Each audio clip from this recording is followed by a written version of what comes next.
Hey everyone, and welcome back to The Screeny. Dr. Phil is an emotional program, as the show usually focuses on some pretty intense situations between friends and family. Given the context of some of the discussions, it's hardly surprising that guests can be prone to the odd breakdown or two, but this bunch are something else.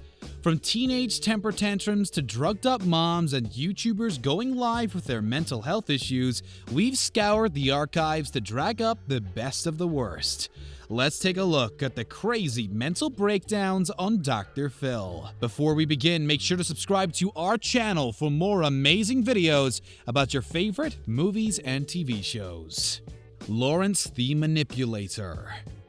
If you're getting married, then your relationship should be pretty much smooth sailing. If it's not, and you're continuing to have arguments, then it's unlikely it will ever work out. Tiffany appeared on the show with her fiancé, Lawrence, who she claimed was overprotective and manipulative. However, Lawrence believed it was soon-to-be father-in-law that was doing all of the alienating and controlling. Lawrence was extremely agitated from the get-go as he rambled on, blaming Tiffany's parents for her ignorance when it came to everyday tasks like doing the laundry. The doc called him out on his angry state, but Lawrence was set on dragging his girlfriend's family through the mud. Phil put a list on the screen of the things that Tiffany wasn't allowed to do according to her pre-show statement, and it was pretty impressive. Lawrence sat there stewing, struggling to control his breath as the doc put all of the allegations out there for the world to see. Shariah and Shamida. 18-year-old Shariah hauled her cookies to the Dr. Phil show along with her mom Shamida to try and get some help. Her mother believed that she suffered with 70 ailments, but none of them had been diagnosed by the doctors. Her mom's constant sickness and failure to take care of her children caused the teenager to move out of the family home and into her aunt's house 2 weeks before her high school graduation. Shamida was clearly in a pretty fragile way mentally, as she appeared to be in an overly anxious and heavily medicated state, wearing a giant wig and accusing her daughter of not loving her. Shariah desperately tried to get her point across, telling her mother that she just wanted to get her help, and a heated confrontation started between the two. It's difficult to see who had the biggest breakdown here, as Shariah is clearly enraged by her mom's bizarre behavior, but mom looks like she needs a visit from the men in white coats as she turns to the audience and begins talking to them. Shamida is incoherent as she tries to talk to the doc, and he immediately shuts her down and tells her to listen to her daughter. Ami the Fakir. In 2017, Ami Hicks appeared on the show accused of taking money for a non-profit by pocketing the money instead of giving it to the veterans affected by Hurricane Irma as stated. At the time, Hicks appeared alongside the charity president David Smith, who also believed that everything was above board.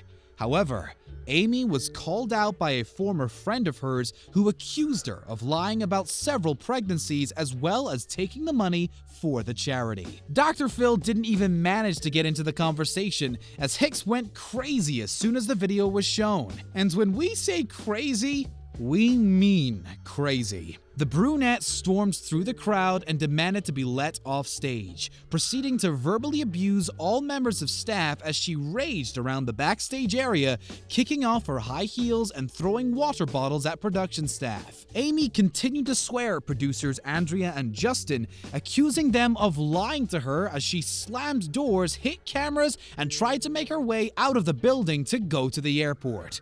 All in all, we give Amy the Fakir a big 10 out of 10 for sheer insanity. The charity later cut all ties with the mischief maker, telling CBS that they never saw a dime of the raised money. Tony the rapgod. Mental breakdowns come in many shapes and guises. It doesn't always have to be tears and screaming. Sometimes it's delusions of grandeur that are so strong the sufferers fully believe their own lies. Tony's aunt Lorraine took him to the show, telling Dr. Phil that her nephew kept lying about his music career. Sure, Tony loved to rap, but he said that he worked unofficially for Interscope Records, who told Phil that they had never heard of him. And demands that he was leaving the dock set to sign a contract. At one point, the wannabe Eminem stood up in defense of himself, but Phil told him he could sit down or leave. Of course, Tony stayed as he clearly loved the attention, but there was something obviously not right in his head. In the pre-show interview, he told producer he was a talent scout for Interscope who told him to keep it on the down low, as well as an up-and-coming music prodigy who had been told by other music bigwigs that his music was so good that he could take Eminem's old fan base. Clearly, it's a load of cock and bull, but the youngster was in too deep with his own lies. Truthfully, Trisha. Trisha is possibly one of the most dramatic guests that the Dr. Phil show has ever seen. The woman appeared on the show last year after her husband became increasingly concerned about her addictive live streaming. Trisha constantly live streamed every aspect of her life to her YouTube channel, Truthfully Trisha, including the arguments with her husband.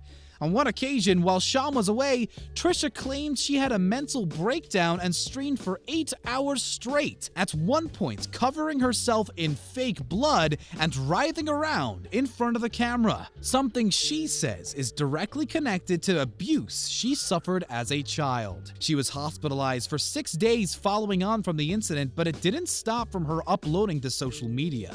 Instead, she carried on regardless. Multiple things were discussed on the episode, including Trisha's belief that she was being bullied and harassed by online trolls who she dubbed haters. According to her, the two women sent her a pizza laced with black pepper that she was desperately allergic to. But of course, the doc challenged this. One of the women appeared on the show to talk to her, and Trisha went off the deep end, trying to storm off set before bursting into tears and fake collapsing on the ground. Even the doc groans with how pathetic the whole thing was. Teenage meltdown. We've seen countless out-of-control brats on the show, but Michelle really took the biscuit. This abrasive teen was dragged kicking and screaming to the dock by her parents, who didn't know what to do to sort out her behavior.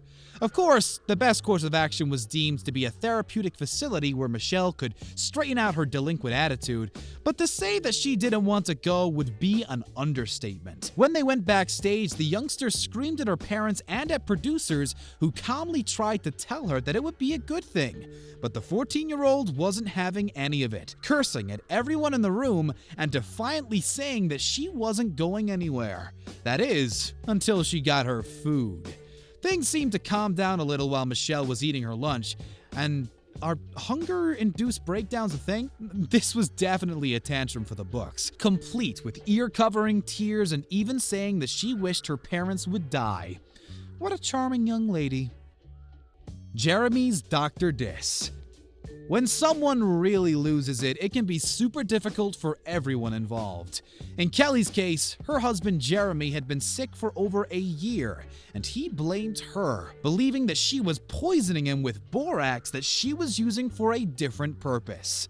Although his blood and urine had been tested, he still continued to believe that his wife was trying to kill him and even threatened to get her arrested. The pair went on the show to try and resolve their issues, but Dr. Phil telling Jeremy that his symptoms were not consistent with borax poisoning, he still insisted that Kelly was trying to off him. When Phil told him that he hadn't tested the urine sample given to him by Jeremy, the already shaky guest got more irate and accused the doc of not wanting to help him and just dismissing him instead. Kelly had a legitimate reason for having the chemical, which was further backed up by the statement of a family member, but Jeremy was so far gone that he couldn't be persuaded otherwise. Let's hope that this was settled in the divorce course for Kelly's sake. Sandy and the Psycho.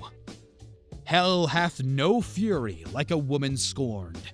In the olden days, if someone didn't like you, then the worst you'd expect is a little gossip here and there by word of mouth. These days, social media can be turned into a weapon by your enemies. Aileen took offense when her former friend Sandy ended up dating her ex-man and decided to use Facebook to her advantage. The scornful woman created a fake account using the name of someone Sandy went to school with and commented on everything she posted. In her interview, Aileen called Sandy every name under the sun, including unattractive and fat. As it turns out, she also used her fake Facebook profile to do the same thing. Every time Sandy posted something innocent about her day or posted a picture, Aileen would comment something nasty on it, usually insulting her and referencing her weight. In all honesty, the whole episode is kind of ridiculous as the two go back and forth slanging insults at each other, but Aileen's Facebook comments did make the audience and the doc laugh out loud. You've got to have a screw loose to stalk someone online and troll them so mercilessly, haven't you? Still, we've all rolled our eyes at some of the things we've seen in our news feeds. We just don't comment. Thank you very much for watching today's video. Make sure to subscribe to our channel for more amazing content, and don't forget to check out one of the other two videos on your screen.